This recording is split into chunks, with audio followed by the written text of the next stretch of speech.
J'espère que vous allez bien ce dimanche soir, 1er mai.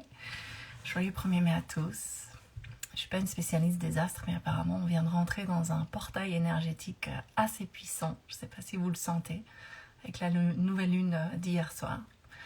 En tout cas, je suis ravie d'interviewer pour commencer ce nouveau cycle Julie Noiret, qui va nous rejoindre dans un instant. Et là voilà, coucou Julie, alors,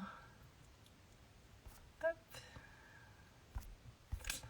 je vais la rajouter. Bonjour, bonjour, tous ceux qui se connectent en live, merci d'être là pour le 42e épisode. Et salut Julie. Coucou. Comment vas-tu? Ça va super. Ça va, tu m'entends bien, ouais? Ouais, alors ça fait un petit bruit quand tu parles. Vas-y. Alors attends, c'est parce que je gérais le son avec mon micro, là, ça devrait être bon, là. Ouais, c'est mieux. Ok. Ouais, bah, écoute, génial, je me réjouis de ce moment qu'on va passer ensemble. Oui, carrément, carrément. Bon, alors, déjà pour les personnes qui n'ont jamais suivi ce live, je vais Hmm. faire un petit rappel de ce dont on va parler ce soir. D'ailleurs, je crois que je peux mettre le thème dans le sujet du live et j'oublie tout le temps, mais c'est pas grave.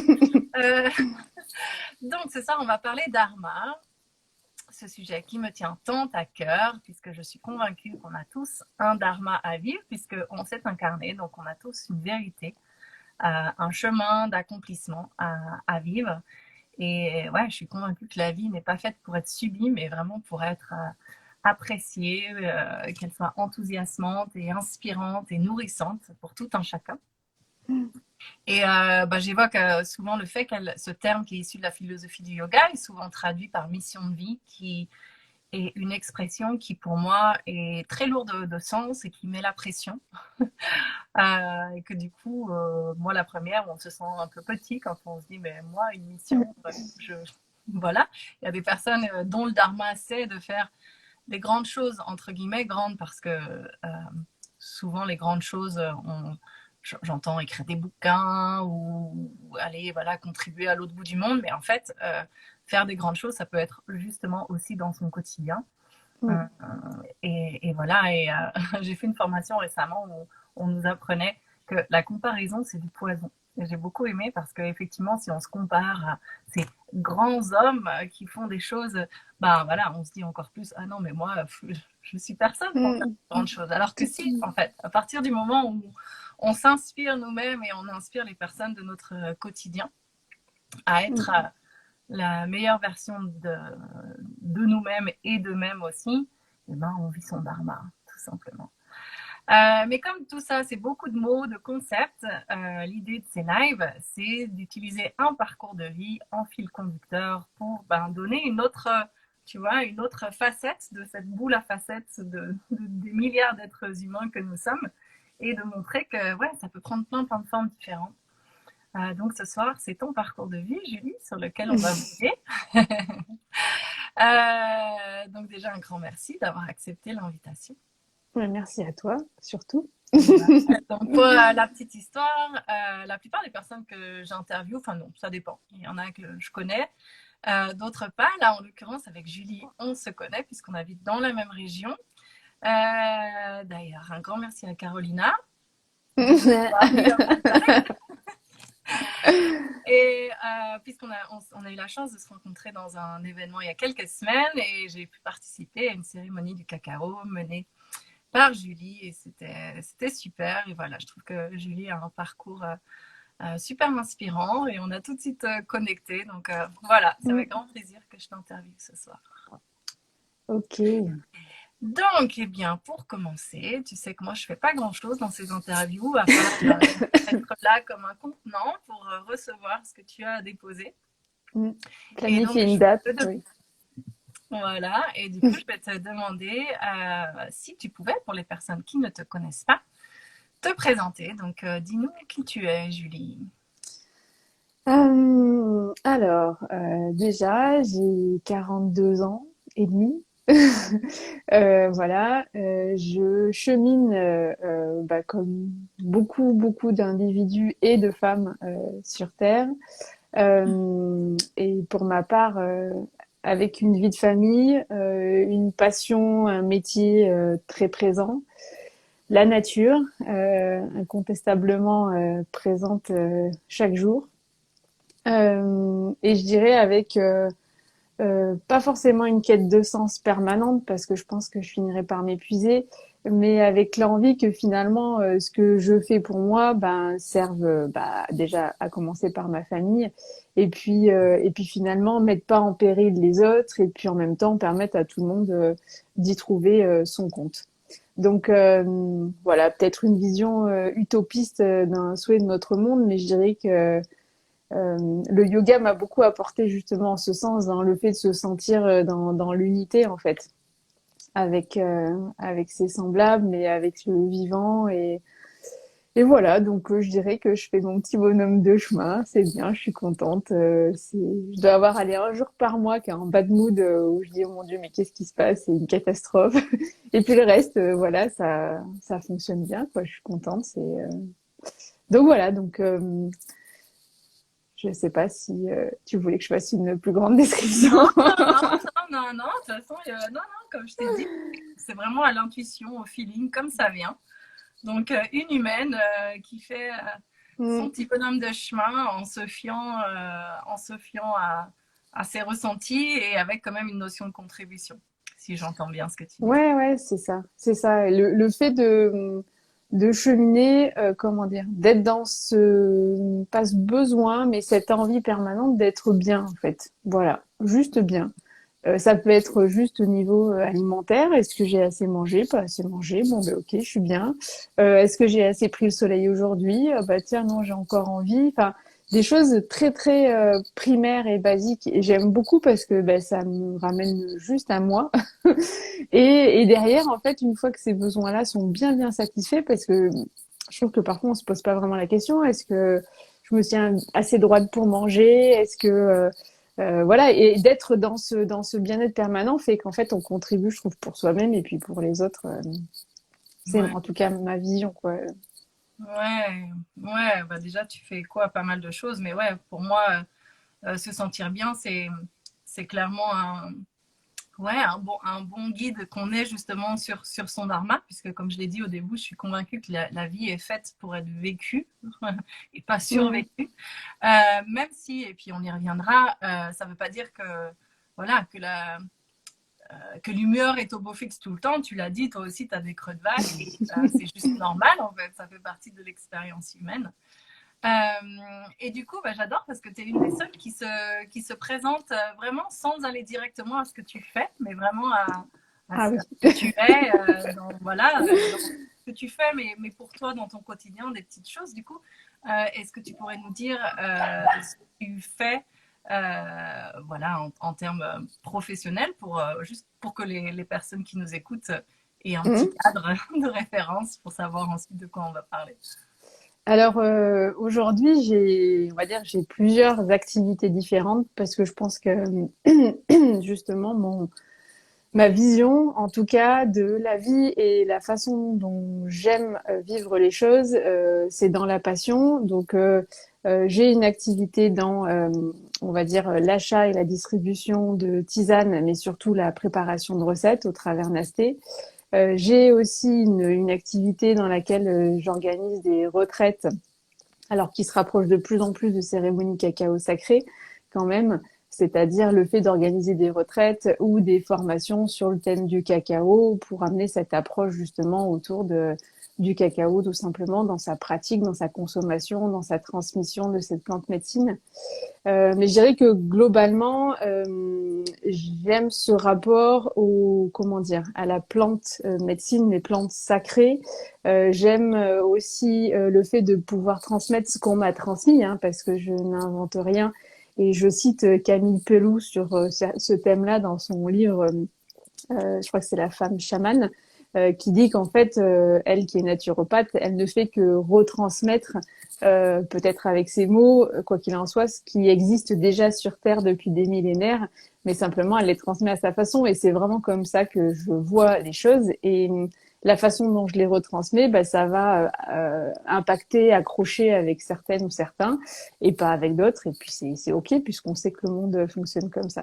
Donc vraiment la partie tisane, la partie on va dire organisation, mise en place de retraites, de formation en présentiel et l'approche cérémonie cacao sacré qui elle va de l'achat à la distribution, enfin, l'achat, l'acheminement autant que possible par voilier et catamaran du cacao dans les pays sources qui vont être, pour ma part, Venezuela, Pérou, Sao Tomé et Principe et Sierra Leone, et la distribution donc en France et en Europe, et en même temps tout ce qui est annexe, donc bah, les coffrets qui vont aider à la fois à la préparation, à la consommation du cacao dans un bon cadre, l'écriture de livrets justement adaptés en fonction des besoins de chacune et chacun, et puis après bah, la formation associée en ligne, voilà. Donc ça fait vraiment des points. Mais en tout cas, c'est toujours ce rapport à la plante médecine, plante sacrée, la transmission et le lien avec l'humain pour qu'ils se sentent bien, quoi. Je dirais que je reste sur être bien.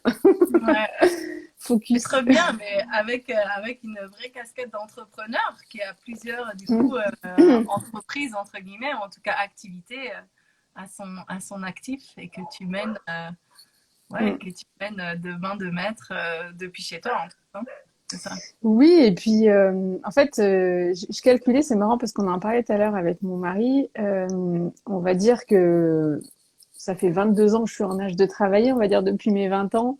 On va dire 4 ans d'études et puis le reste, j'ai fait un an de salariat, dont 6 mois avec mes parents dans l'entreprise familiale. Et j'ai fait un an de salariat dans toute ma vie et je me verrai pas, en tout cas différemment. Je crois que ça, c'est aussi un grand besoin de liberté, l'envie de sortir du principe de l'autorité, de comment dire, du fonctionnement pyramidal souvent des entreprises, même si ça tend à évoluer, mais il faut quand même être conscient qu'en France, ça évolue, mais ça évolue tout doucement. Et voilà, et donc avec des périodes où j'ai eu comment dire, des personnes qui ont travaillé avec moi, des collaborateurs, des collaboratrices, qui faisaient partie à part entière de l'activité parce que c'est comme ça que je vois l'entreprise, c'est-à-dire qu'il y a une espèce d'unité toujours, c'est-à-dire ensemble on va vers un objectif, on va à quelque part et c'est ce que j'ai toujours trouvé sympa. Et puis là, ben, je travaille, on va dire un petit peu avec mon conjoint et voilà, c'est cool. Génial, génial. Waouh, franchement, c'est super inspirant en fait de voir qu'on peut avoir ouais, une vie professionnelle quasiment exclusivement à son compte et ce depuis près de 20 ans. Donc bravo à toi parce que c'est vrai que je pense qu'il y a beaucoup de personnes qui se posent qui sont dans le salariat aujourd'hui, qui se posent beaucoup de questions. Mm, Et, donc merci de témoigner que c'est possible et moi je suis vraiment convaincue que justement quand on est euh, animé par quelque chose et vraiment qu'on a envie de le faire savoir, de le faire connaître, de transmettre, et ben, mm, c'est quelque chose à suivre et que c'est porteur en fait. mm, Et notamment déjà au niveau personnel et puis après ça peut être vraiment porteur aussi au niveau professionnel. Donc c'est important mm. d'écouter ces élans-là. Ouais, je crois que on dit de plus en plus en physique quantique que tout est vibration, fréquence. Et je crois que cette fréquence que on va créer et diffuser quand on est dans un, alors moi j'appelle pas ça un travail parce que j'ai pas l'impression de travailler. J'ai jamais eu vraiment cette impression-là en fait. Comme je vais, je sais pas, préparer mon repas ou m'occuper de mon jardin, je vais m'occuper des cacaos ou de mes tisanes. Voilà. C'est un cheminement global et en plus j'ai toujours travaillé à mon compte avec l'entreprise attenante à la maison, donc avec quand même cette obligation d'avoir à un moment donné ce recul et ce détachement de dire non, là j'ai fermé l'ordi, j'ai fermé le téléphone ou la porte de l'atelier, ça veut dire que c'est fini. Mais ça fait partie, en tout cas, de ma mouvance et comme je disais, voilà, c'est ma fréquence en fait et c'est ok. J'ai essayé d'aller vers d'autres chemins, mais je reviens toujours à ça. En fait, je me rends compte que Ouais, tu parles de dharma, mais ouais, c'est ça. C'est-à-dire qu'il y en a qui vont être faits peut-être pour une approche. Ouais, j'ai une amie qu'on a en commun, Ingrid, elle était infirmière et maintenant elle pratique toujours le soin, mais avec l'Ayurveda. Donc, mais elle reste dans ce soin en fait, malgré tout. Et ça, j'aime bien parce que je vois ça chez plein de personnes autour de moi en fait. Où Ouais. finalement, tu as un fil conducteur et tu y reviens un petit peu avec différentes étiquettes. Ouais, voilà. C'est exactement ça. Et comme tu l'as dit, tu as parlé de vibration, de fréquence. Moi, j'aime bien dire que le dharma, finalement, c'est l'essence derrière ce qu'on fait, en fait, ce qui nous anime à faire ce qu'on fait. Et donc, ben, tu parles d'Ingrid. Ouais, elle, c'est le soin. Donc, elle, ce qui l'anime, mais un peu comme toi, entre guillemets, mais c'est de faire en sorte que les autres se sentent bien. Et d'ailleurs, c'est quelque chose dans lequel je me retrouve aussi. Mm. Euh, mais effectivement, ça peut prendre plein de formes différentes. Et du coup, j'allais revenir à ça pour toi. Tu nous l'as déjà évoqué, mais si tu devais résumer, ou pas forcément résumer d'ailleurs, reformuler pourquoi tu fais ce que tu fais et qu'est-ce qui t'anime en fait à faire ce que tu fais aujourd'hui. Parce que c'est là que tu Alors, trouves véritablement l'essence mm, de ton dharma. je crois que quand même la voie de l'entrepreneuriat, c'est un souhait profond de liberté, d'autonomie permanente. C'est-à-dire que, en tout cas, je le sais et je dis pas que je suis en analyse depuis 20 ans avec un psychiatre hein, sur ce thème-là, mais en fait, en tout cas, à chaque fois que je bosse dessus, c'est vraiment l'envie de sortir du schéma d'autorité, du principe, comme je disais, pyramidal, avec un supérieur hiérarchique, etc. Ça, c'est pour moi, c'est insupportable. C'est-à-dire que j'ai eu vécu à des périodes où je me suis posé la question financièrement de bon bah il va falloir que je retourne dans le salariat parce que là je sens que voilà. Et t'as interviewé l'année dernière Lucille Lélumineuse et j'aime bien ce concept de dire que ben quand t'arrives au bout que t'as lâché les deux mains ben, c'est là où d'un seul coup la magie opère et je m'en suis rendu compte à plusieurs reprises dans ma vie, mais je crois que j'aime ce principe où la vie des êtres supérieurs, l'univers, voilà, nous permettent de revivre des situations parce que on n'a peut-être pas tout à fait compris le truc. Et ce principe-là de dire bon, alors là cette fois-ci, tu as compris que tu pouvais lâcher les deux mains et qu'il y a le parachute qui tombe. Donc là, je reprends vraiment les mots de Lumineuse. Hein. Mais c'est flagrant, quoi. C'est flagrant. Et donc, du coup, je me suis perdue par rapport à tes questions initiales, mais C'est pas grave, c'est dans le thème aussi, et on y reviendra à cette notion de magie et de synchronicité.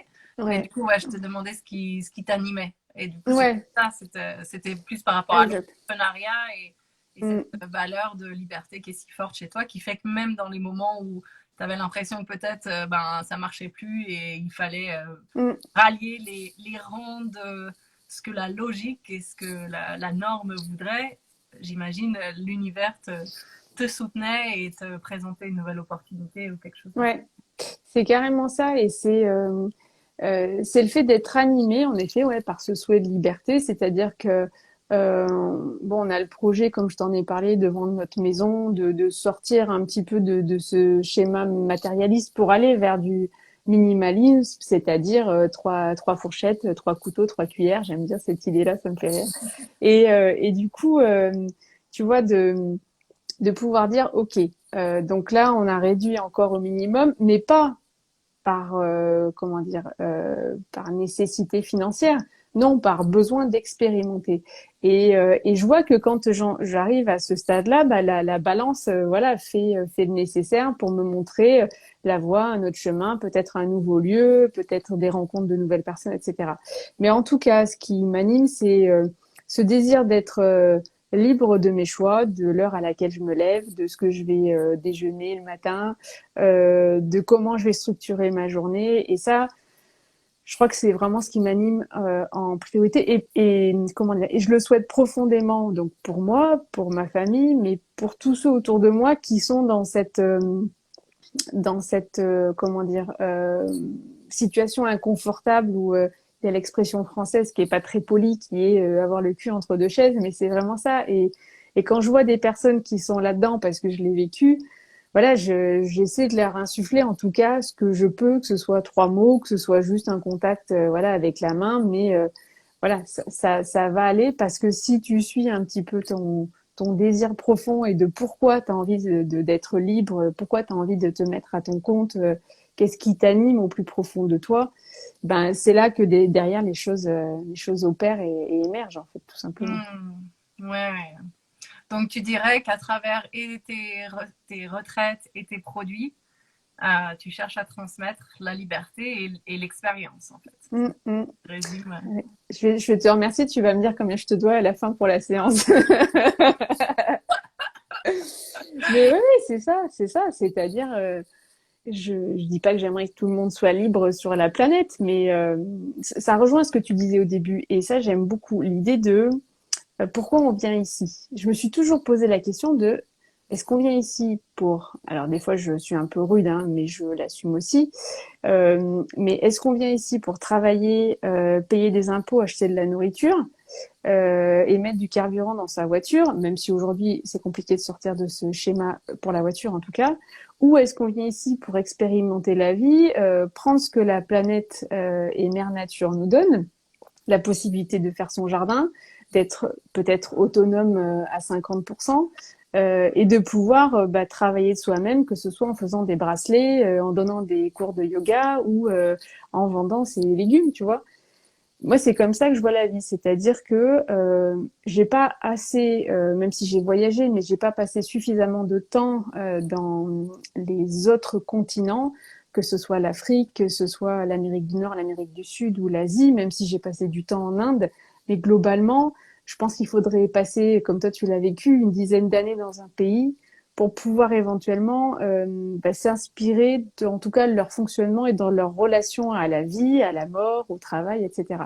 Et je crois que nous, en tout cas, dans notre civilisation, que je vais globaliser sur l'Europe, mais en tout cas en France, voilà, on est dans ce système où il faut rentrer un petit peu dans cette boîte, dans cette image qui rassure beaucoup de personnes, qui est de travailler, qui est de pouvoir s'acheter, faire ses courses, inviter ses amis, voilà, bien cadré, quoi. Pour moi, c'est pas assez fun, en tout cas. Oui, oui. Voilà, bon. Ouais, non, on est clairement en phase là-dessus. Oui, cette notion Mm. de cadre, en fait, de Ouais. boîte, et oui, dans laquelle on s'enferme pour différentes raisons. Et que moi, ouais, je suis convaincue que quand on arrive à faire péter ce cadre, et ben, c'est là où on s'ouvre au champ des possibles et à la magie de la vie et, ouais, et à remettre un peu de sens dans tout ça. Parce qu'effectivement, quand on est vraiment voilà, tu vois, quand on n'a pas beaucoup de recul, quand on est dans cette roue Mm. du hamster qui tourne et voilà, dans cette course à l'argent, hein, finalement, parce que finalement, c'est Mm. ça le monde d'aujourd'hui, et ben, c'est difficile de trouver du sens et du coup, du plaisir, je pense, à Ouais. vivre, qu'on cherche du coup dans les distractions, dans les vacances, dans les ouais, distractions, quelles qu'elles soient. Ouais, la nouvelle télé, le C'est ça. nouveau jeu, le matériel. Mm. Ouais, carrément, carrément, quoi. Ouais. Euh, bah merci déjà pour tout ça. Et moi, j'aimerais bien qu'on revienne un petit peu en arrière et que bah, tu nous expliques comment tu en es arrivé là, tu vois, qui t'a remonté un peu dans l'enfance. Tu sais que j'aime bien aussi Mm. mettre un peu en lumière ce qu'on va appeler les épreuves, donc les situations qui sont pas forcément confortables, justement pour revenir sur le fait que vivre son dharma, c'est pas licorne et paillettes tout le temps, Mm. toujours, mais c'est pour moi vraiment prendre la vie comme une école et réaliser que ouais, parfois on a des épreuves à traverser, un peu des épreuves du feu, pour justement se réaliser pleinement, se renforcer et depuis cet espace de force, de ressources, ben, pouvoir là contribuer au monde. Du coup, Mm. ben, ouais, est-ce que tu pourrais déjà nous expliquer comment tu es venu à la création des tisanes, du cacao sacré, enfin la création de tes entreprises, Mm. tout ça, du yoga. Est-ce que tu l'enseignes encore le yoga? Oui, peut-être dans les retraites. Oui, dans les retraites et un petit peu sur des cours particuliers. Après, moi, c'est plus du yoga thérapeutique, donc, mais oui, sur des demandes bien spéciales. Et pour répondre à ta question, alors, on va dire que je dis pas que la voie m'était tracée, mais j'ai des parents entrepreneurs qui, pareil que moi, ont fait très peu de salariat dans leur vie. Ok. et qu'on était pas forcément sur plusieurs activités en même temps, mais en tout cas, ont changé et sont passés sur des choses parfois qui n'avaient pas de lien en tout cas. Et donc j'ai ce principe un petit peu de, oui, j'ai ce modèle en fait, leur modèle, où il y a eu des moments forcément d'inquiétude, des moments de peur et puis des moments où c'était un peu l'euphorie, donc tout allait bien, voilà, on se pose moins de questions. Donc je dirais que toute mon enfance, je l'ai vécu sans trop ressentir en tout cas leur variation, puisque on sait que quand on est à son compte, il y a des mois qui sont en haut, il y a des mois qui sont en bas, et puis il y a des mois qui se régularisent un peu. Bon, c'est ok. Et donc du coup, je crois que voilà, j'ai vécu ça avec le recul d'une enfance plutôt bien à cheminer. Et quand est venue un petit peu l'époque où ben on l'a tous vécu, en tout cas notre génération, de qu'est-ce que tu as envie de faire demain dans ta vie, comme beaucoup en tout cas, voilà, je savais pas trop, c'était pas très clair, donc bon, on part sur chacun et chacune vers des voies qui de toute façon, on sait au fond de nous que au pire des cas, ça sera provisoire ou ça sera pas du tout la voie au final. Mais je crois que la plus belle chose qui m'a été offerte, c'est de pouvoir imaginer à un moment donné que mes parents ont vendu leur dernière entreprise qui était dans le matériel d'équitation. Donc, ils faisaient fabriquer à l'étranger des produits et ils distribuaient donc sous forme de, ils étaient grossistes, on va dire. Donc, je me suis dit, bon, bah, ils ont vendu il y a 5 ans, je connais les fournisseurs, je connais le principe, bon, bah, allez. Donc, j'ai renclenché sur ce principe-là parce que je l'ai connu une partie de mon enfance, donc c'était facile pour moi. Et c'est là que j'ai connu l'Inde vraiment physiquement pour la première fois dans ce domaine-là. Et c'est en découvrant un Tu petit, fabriquais là-bas, et tu avais des fournisseurs ouais, en Inde que tu allais voir, c'est ça? voilà, bah, qui était presque la famille parce que je les connaissais depuis tellement longtemps et au pire des cas, c'était que mon père qui se déplaçait à l'époque et j'étais accueillie bah, comme on va dire une cousine, hein, voilà, chez quatre familles et c'est là que j'ai commencé à me dire bon bah je vais pas y aller que pour voir les produits parce que je dessinais mes produits donc je les faisais faire à façon etc et puis je décidais d'y passer de plus en plus de temps donc là j'ai rencontré le yoga, l'ayurveda dans des ashrams à proximité et toujours dans parce que l'Inde c'est vrai qu'une femme qui se déplace seule c'est jamais évident donc toujours avec ce cadre familial accompagné par un tel ou un tel voilà et c'est vrai que je me suis dit à un moment donné j'avais vraiment très envie de démarrer cette activité et de partir de zéro puisque mes parents avaient de toute façon cédé leur activité. Puis au bout de quelques années, je me suis dit non mais ce business-là, ça va pas. Puis j'étais sur un devenir végétarien, voilà, à me dire ça va pas du tout quoi. La chaîne en tout cas de l'industrie agroalimentaire et le cuir qui en découle, ça me convenait plus du tout. Que ce soit en France ou en Inde ou en Amérique du Sud, c'est pareil, hein, ou au Maroc, hein, le principe en tout cas est le même. Et c'est là que je me suis dit bon faut que je change de voie, c'est plus possible. Donc j'ai eu vraiment une période où, quand j'ai cédé cette activité que j'ai eu pendant 12 ans, ça a été vraiment burn-out, blackout. J'avais l'impression de plus savoir rien faire et que j'étais destinée à ça, je l'avais vendu, c'était trop tard et que maintenant fallait que j'aille pour le coup être salariée parce que je pourrais jamais plus rien faire de ma vie quoi. Donc ça a été ouais très compliqué pendant 6 mois. Donc comme quoi, je veux dire, on peut vendre son activité, avoir un pécule financier, mais être au fond du trou parce que psychologiquement, on a l'impression d'être utile à rien et de plus avoir ouais, d'envie, d'objectifs, de fil conducteur.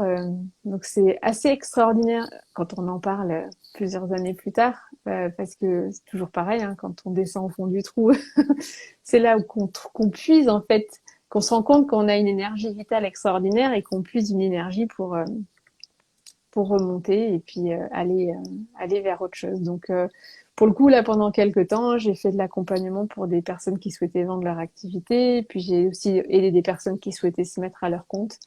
Puis je m'étais rendu compte que ça me plaisait, mais il n'y avait pas cette relation, en effet, au bien-être, au bien vivre.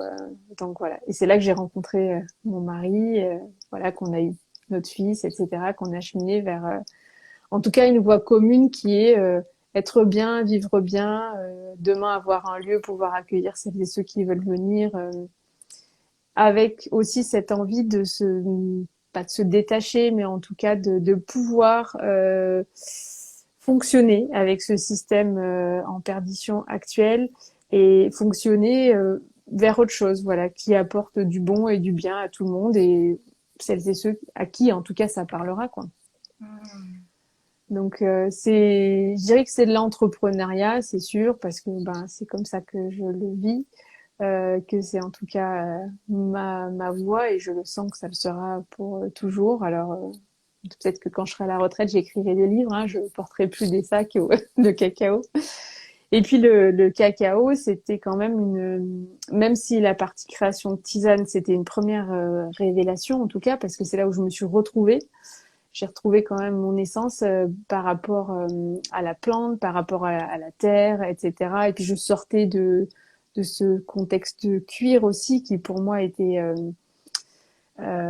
beau, noble, mais en tout cas qui collait plus à qui j'étais et qui, à mon avis, ne collait plus à notre monde parce que quand il y a 200 ans en arrière, on fabriquait des selles ou de la briderie, c'était une quantité demandée par rapport à un nombre de chevaux.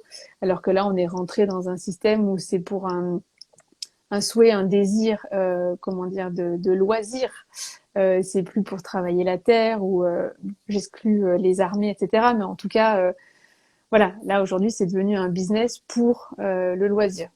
Je ne critique pas, hein, je dis juste que c'est un fait et c'est devenu comme ça. Donc la tisane, la création de tisane, en tout cas, m'a amené vers autre chose, vers cette relation à la terre, vers cet Et apprentissage vers l'arboristerie. Oui, je t'interromps juste, du coup, comment tu y es arrivée à la création de tisane? je suis tombée dans un Non, c'est chaudron. marrant. Je suis venue à la tisane. C'est une amie un jour qui me dit, mais t'es toujours en train de faire tes petits gris-gris là. Ça te dirait pas de... Parce que elle savait aussi que je broyais un petit peu du noir et que il y avait rien qui s'activait et qui démarrait en tout cas. Mais parce que c'était pas moi, ça me ressemblait pas, parce que je croyais que, mais non, ça n'était pas du tout ma voix quoi à chaque fois. Et du coup, c'est vrai que là, je me suis dit, ah bah oui, donc je me suis formée à l'herboristerie, etc. Donc j'ai commencé à créer, mais vraiment en mode plus thérapeutique. Et puis j'ai ouvert un peu plus justement à la part bien-être, à l'aspect spirituel. Là, du coup, cette activité Nasté a démarré. Et le cacao est venu après. Alors, je le consommais le cacao depuis longtemps. Je le consommais parce que je le prenais par rapport à mes problématiques d'anémie, à mon manque de fer, au fait que je le fixe pas. Que c'est comment dire, c'est pas une maladie, mais c'est une problématique avérée. J'ai été suivie, etc. Et que je suis venue au cacao parce que je ne trouvais rien, en tout cas aussi bien en médecine allopathique que je ne voulais plus, que en herboristerie ou en autre approche, on va dire un complément alimentaire. Et c'est là qu'en fait des amis qui vivaient à l'étranger, soit des locaux, soit des cousins de producteurs, enfin d'éleveurs en tout cas de cacaoyers, m'ont envoyé à peu près à 15 jours, 3 semaines d'intervalle, chacune, des paquets de cacao, pâte de cacao, gratte cérémonielle comme je la distribue aujourd'hui. Et puis bon, j'ai laissé ça pendant un temps un peu de côté en me disant, leur truc, c'est pas bon, ça ressemble pas à du chocolat. Tu Mon peux, palais, pour les personnes qui n'ont jamais goûté justement à ce type de cacao, expliquer que tu ne parles pas de la poudre de cacao Nesquik. oui, Et ce alors, que c'est, à quoi ça ressemble et comment, ouais. du coup, peut-être, voilà, en quelques mots, Mhm. on l'utilise. Exact. Donc la pâte de cacao, c'est vraiment le premier produit qui sort après avoir brassé la fève. Donc pour refaire vite le cheminement, il y a l'arbre, le cacaoyer, avec les cabosses qu'on va ouvrir, on va sortir les fèves, qu'on va faire sécher, selon les pays parfois torréfier pour apporter une température plus élevée, qui va donner un goût plus important. On ne torréfie pas tout à fait comme le café parce que c'est moins long et puis c'est comment dire, on veut pas forcément changer trop la texture. Et après, on va brasser ces fèves de cacao séchées. Et ça va créer une espèce de pâte. Alors, vous dire à quoi ça ressemble aujourd'hui, c'est voilà, une pâte de cacao qui est chauffée. Donc, ça fait quelque chose qui vient vraiment se brasser, qui n'est pas liquide, mais qui en tout cas est fondu, on va dire. Et ensuite, on laisse sécher. on les séchait et après pour le transport, soit on les transporte en bloc, soit on les pré-casse. Donc je peux avoir des blocs des fois de 2-3 kilos, hein, ça peut arriver. Et moi je le reçois en fait, ça voyage dans des sacs un petit peu spéciaux avec des textiles et des tissages justement qui ont été faits parfois à base de cabosse ou de fèves de cacao justement pour maintenir à la fois la température, à la fois pour que les sacs restent bien ventilés dans les conteneurs alimentaires dédiés. Et quand moi ça m'arrive voilà dans ce principe de bloc, on va recasser et on va réemballer comme toi tu as pu le voir vraiment en petits morceaux. Derrière, on va venir le raser ou le râper et on va venir le faire fondre dans une eau tiède qu'on va venir chauffer ensuite ou un lait végétal hors soja. Donc le goût aujourd'hui pour quelqu'un qui a l'habitude du chocolat, le chocolat, surtout si on est sur un chocolat au lait, c'est sucré. Bon, on a des conservateurs, mais je vais pas forcément m'étaler là-dessus. Mais surtout, on va rajouter des matières grasses. Donc du coup, le goût n'a plus rien à voir. Ce qui se passe par contre, c'est que comme quand on consomme une plante médicinale, que ce soit de la verveine, que ce soit de la sauge, que ce soit du souci, etc., on va ressentir des bienfaits, on va pas dire immédiats, mais pas loin. La différence entre le cacao et les plantes qu'on peut avoir sur nos terres, c'est que il se passe vraiment quelque chose au niveau de nos corps, au niveau en tout cas de nos énergies. C'est très très dense, c'est très puissant, c'est très fort. Alors c'est pas du tout vu comme la cocoa ou une drogue en fait, hein, même dans les pays d'origine. Hein.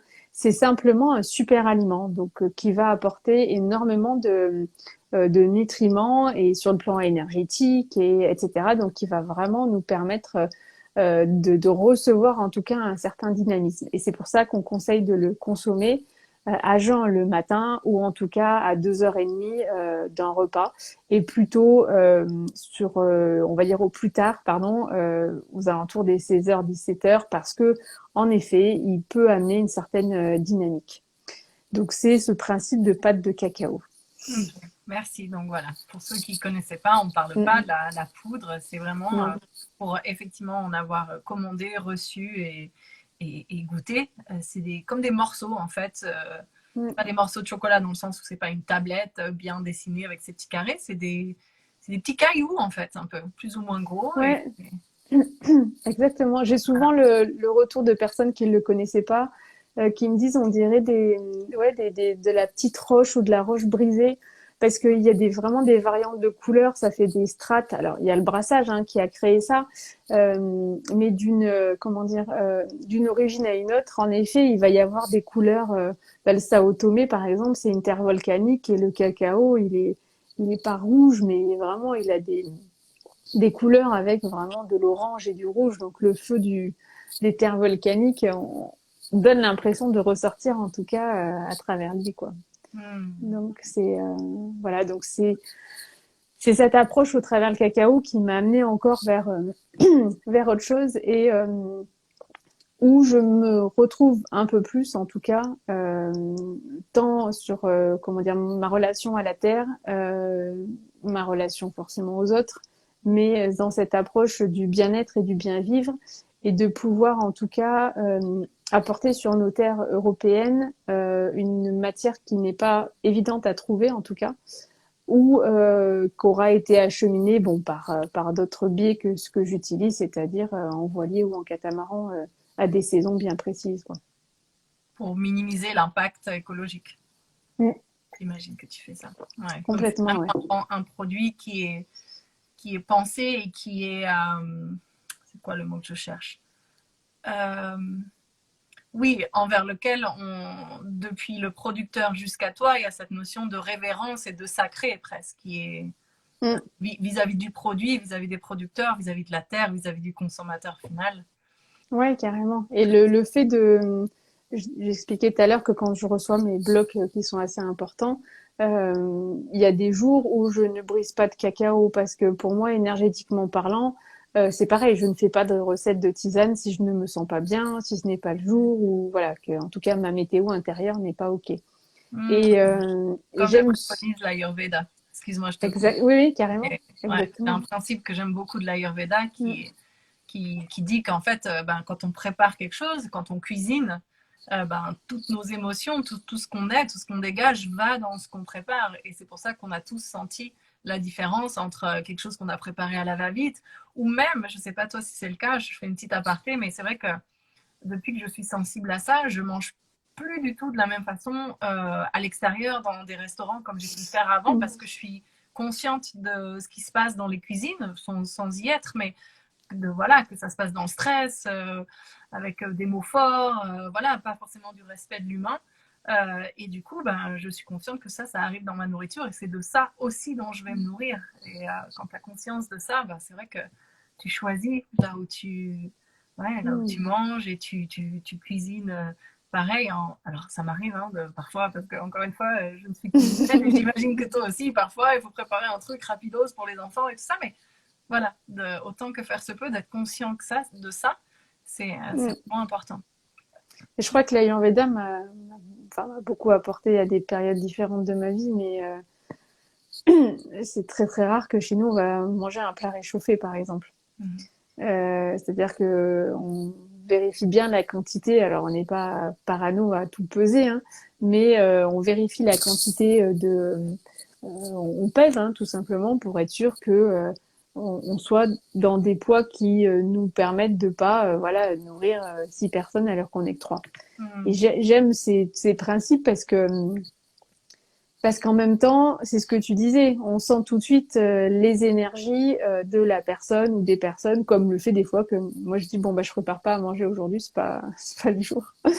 Mais je crois qu'il faut être ok avec ça parce que ça se ressent tellement et du coup ça fait que les personnes derrière peuvent être un peu brassées ou fatiguées. Enfin on voit hein, que, enfin moi je me suis rendu compte des effets sur ma famille en tout cas quand c'est pas préparé dans une bonne mood quoi tout simplement. Hein. Ouais.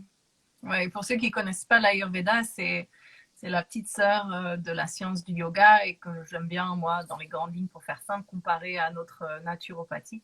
Et ce à Mm, quoi tu fais référence, Julie, c'est l'Ayurveda recommande de manger une alimentation fraîche, en fait, autant que possible. mm, On cuisine et on mange, et que le fait de refroidir et de réchauffer, et on parle même pas de micro-ondes ici, mm. de Ouais, manière carrément. générale, la nourriture a perdu en prana, en fait, cette énergie vitale Mm, dont nos corps subtils se nourrissent au-delà voilà, des nutriments et des nutriments dont notre corps physique se nourrit. Voilà, encore une fois. Mais bon, c'est vrai que c'est des choses qu'on ne connaît pas dans nos cultures, donc ça peut paraître un peu surréaliste pour des personnes qui nous écoutent et qui n'ont jamais pratiqué de yoga ou qui n'ont jamais entendu parler de l'Ayurveda. Mais si ça vous parle, si ça vous intrigue, allez jeter un œil. Il y a plein de sources sur lesquelles vous pouvez trouver ce genre d'informations. mm, Et pour revenir, pour recentrer un petit peu notre conversation, même si tout ça en fait partie et c'est hyper intéressant, justement, quand il y a quelque chose qui attise votre curiosité ou qui vous sentez que ça vous appelle, allez chercher, allez creuser parce que c'est sans doute quelque chose que vous avez à expérimenter ou ouais, quelque chose mm. dont vous avez à apprendre ou peut-être même vous lancer dans l'entrepreneuriat vous-même sur ça. Du coup, pour revenir à nos moutons,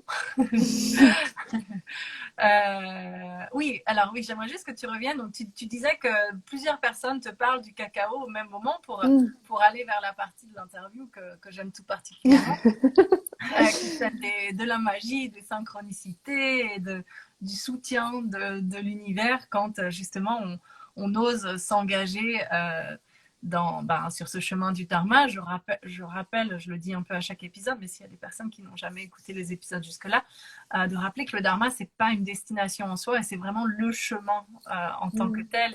Et ouais, c'est cette découverte et c'est cette énergie qu'on met dans ce chemin avec en fil conducteur une notion de nourrissement, justement, de se sentir nourri et comblé par ce qu'on traverse. Euh, oui, voilà. Donc, si on revient à toi, et donc ce moment où le cacao apparaît dans ta vie, donc c'est déjà une belle synchronicité où tu te dis, tiens, il y a quelque chose à creuser là, justement.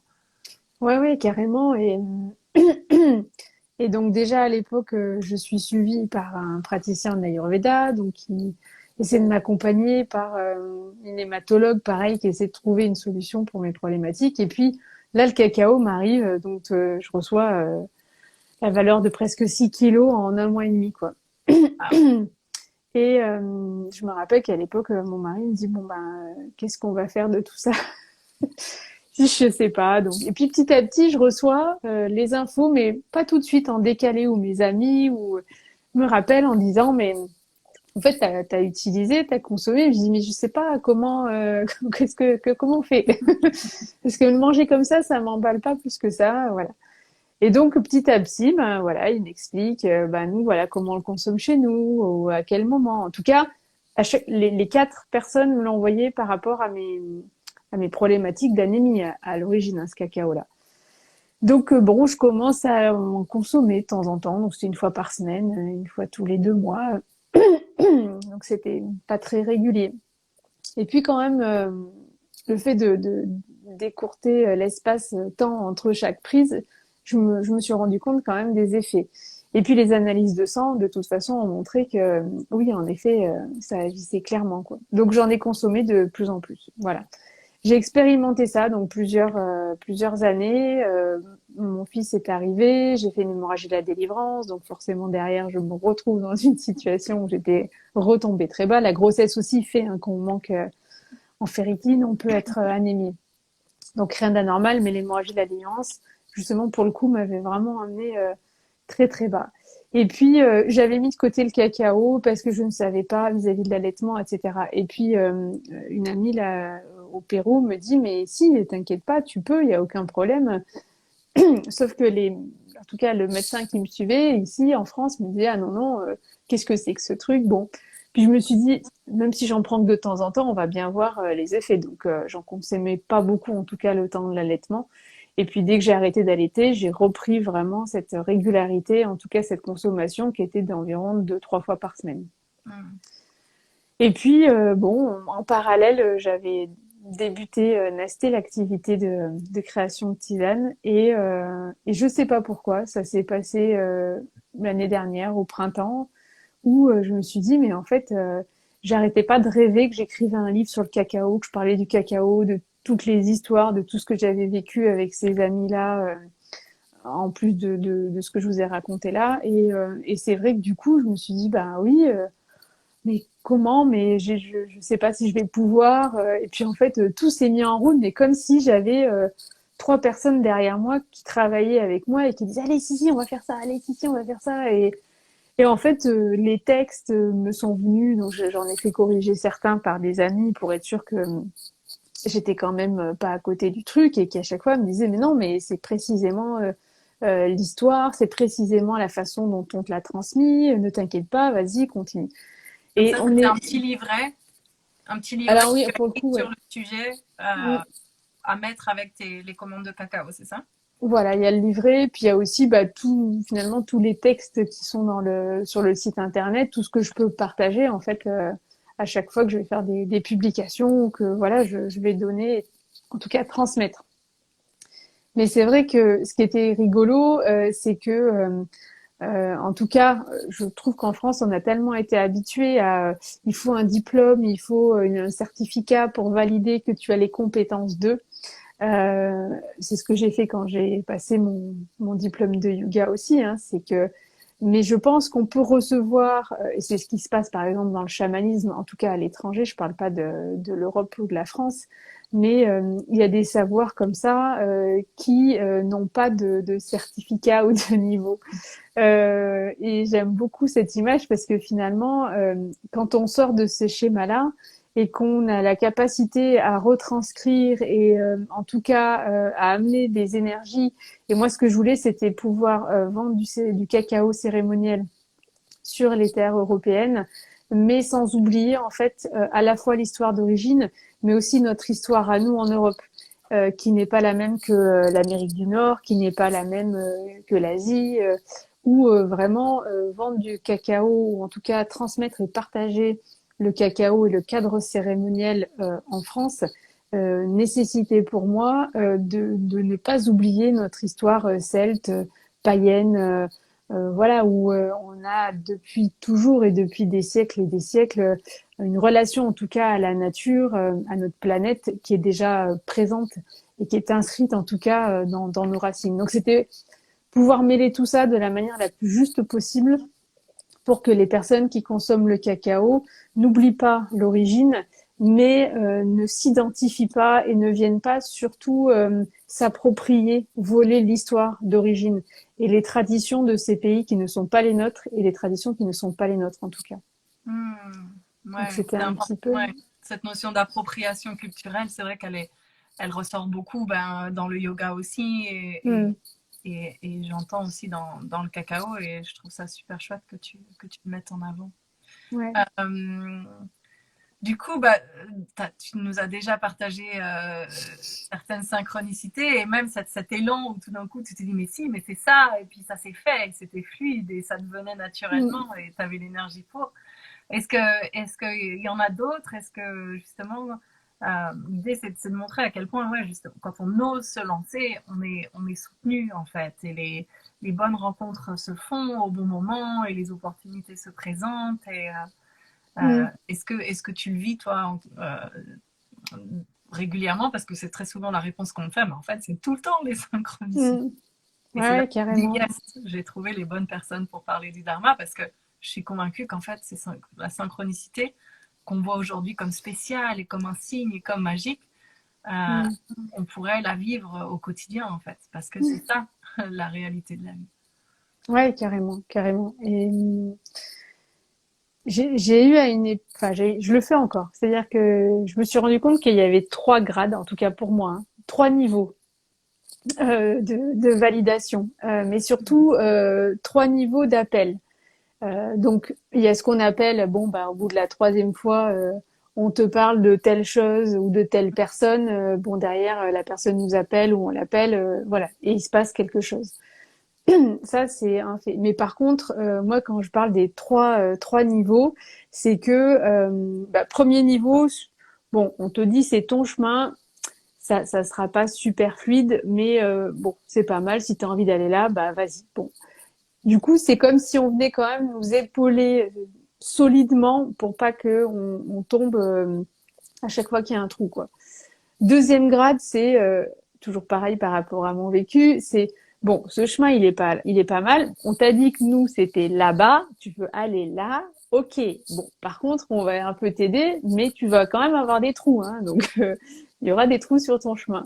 Et puis troisième voie, c'est la bonne, et alors là, il n'y a pas de trou en fait.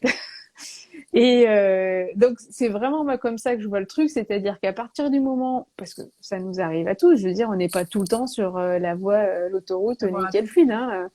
Ouais, ouais, je crois qu'il faut en avoir conscience, quoi. Moi, j'ai pas de entre guillemets de maître spirituel et pour moi, un humain est au niveau d'un être humain, sinon il serait pas venu s'incarner. Je dis pas qu'il n'y a pas des cas particuliers sur notre planète. En tout cas, la plupart, on est fait comme ça, quoi. Tu Et vis si pas on sur doit, un piédestal en tout cas.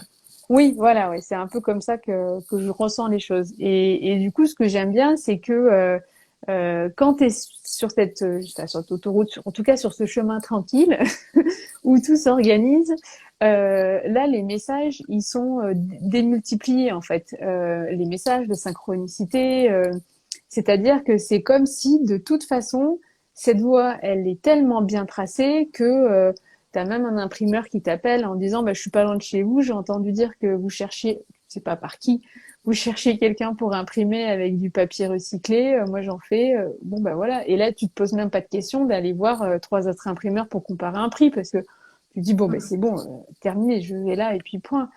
Pour les emballages, pour plein d'autres choses, enfin à commencer pour les cacaos quoi. Et c'est comme si moi la voie de comment dire de Nasté des plantes, ça avait été vraiment une voie avec des trous quand même, qui était pas mal, mais avec des trous, et que là le cacao, c'est en tout cas la façon dont j'ai choisi de l'amener, c'est-à-dire je ne regarde jamais ce que font les autres, ça c'est mon principe, et c'est pas que je me l'impose, c'est que j'ai pas envie, parce que j'ai pas envie de perdre mon essence et la façon et ce que j'ai envie de transmettre, ou du moins de pouvoir offrir. Et c'est pour ça que j'aime bien cette possibilité de me dire bon bah moi je fais comme ça. voilà. Après, ça va attirer celle ou celui, et puis point, quoi. C'est... Hmm. Ah ouais, c'est tellement important ce que tu viens de dire.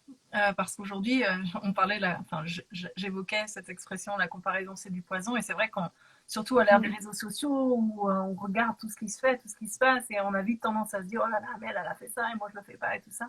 Et de rester centré sur ce qui fait sens pour moi, et qu'est-ce que j'ai envie de transmettre. Et si c'est juste, garder en tête que si c'est juste pour nous, et ben ça sera juste pour les personnes qui sont amenés à être en face en fait. Et c'est ok si c'est pas juste pour tout le monde. Ben, c'est juste que voilà, on n'est pas sur la même longueur d'onde et c'est ok, on peut pas plaire à tout le monde. Donc j'adore que tu Ouais. parles de ça et je fais juste à nouveau une petite aparté. C'est rigolo parce que donc moi j'ai passé 6 mois en Inde aussi il y a quelques années.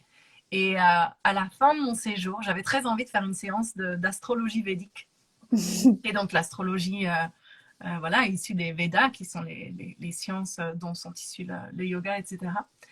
Et évidemment, quelques jours avant de partir, je rencontre une personne, je l'évoque, je ne sais plus pourquoi, et elle me dit, ah bah il se trouve que j'ai un oncle, je crois que c'était son nom, qui fait de l'astrologie, si tu veux, quand je le contacte, je te dis s'il est disponible, elle l'appelle, oui, bon, c'est bon, tu peux venir demain.